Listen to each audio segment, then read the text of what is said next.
have statues, they have stones and trees and mountains that they used to worship.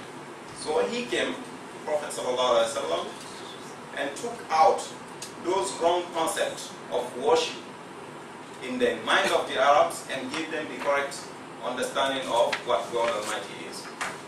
So the Prophet ﷺ, following the instruction in the Quran, give 4-line definition of God Almighty that is defined in chapter 112 of the Quran. He said, "Qul huwallahu ahad, Allahu samad, lam yalid, wa lam yulad, wa lam yakul lahu kufuwan ahad." When you look at this chapter 112 in the Quran, you read the translation and you try to compare the definition of God that is in this chapter in relation to all other deities that exist. And if any one of them fit that definition, it means that is the right concept. If any of those criteria is not met, that means what the person is worshipping is not God. So he said, say it is Allah and Allah alone. One which has no second. It's a unique Qul huwallahu ahad. And then he said, Allahu samad. Lam yalid wa lam yulad wa lam yakul lahu kufuwan ahad. He says he is the absolute and eternal. Can we see any deity like the idols they used to worship to be absolute? Can this chair be eternal? Of course it has a limit in the life. And then he said he did not beget. God Almighty did not beget and he was not begotten. And as we know, all of us here, we have parents. And our parents have their own parents and backward. And in the case of Allah subhanahu wa ta'ala, he does not have a beginning. He is not affected by time. So the Prophet ﷺ gives this right concept in the very beginning to the Arabs. So he gave them the correct concept and understanding of worship. And the Prophet ﷺ, being a warner and somebody who gives glad tidings, good news.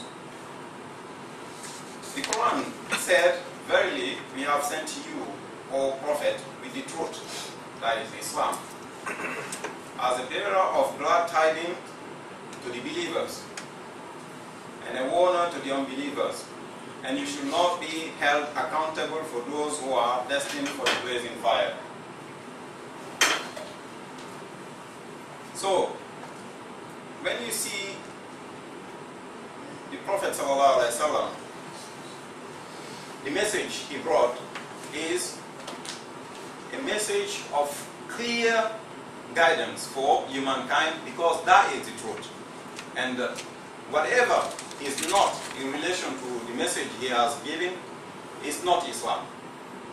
So, giving the good news to the believers is to say, if you follow the guidance and the principle dictated by God Almighty, paradise is waiting for you. You will have a reward. And if you disobey and follow, what your forefathers used to follow, and follow your own wishful desires, there is a punishment for that, for whoever disobey Allah.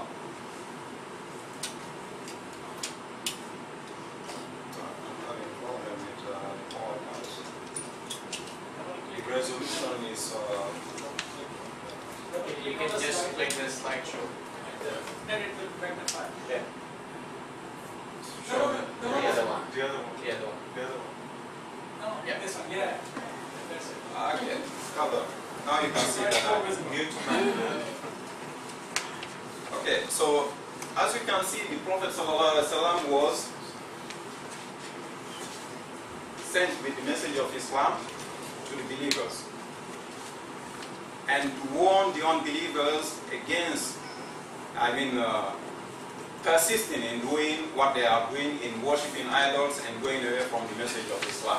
So he insisted on accountability, that everyone, for every action they do during their lifetime, they will be held accountable for those actions, whether the actions are good or bad. If the actions are good, there will be reward. If the actions are bad, there will be punishment. So that was the message.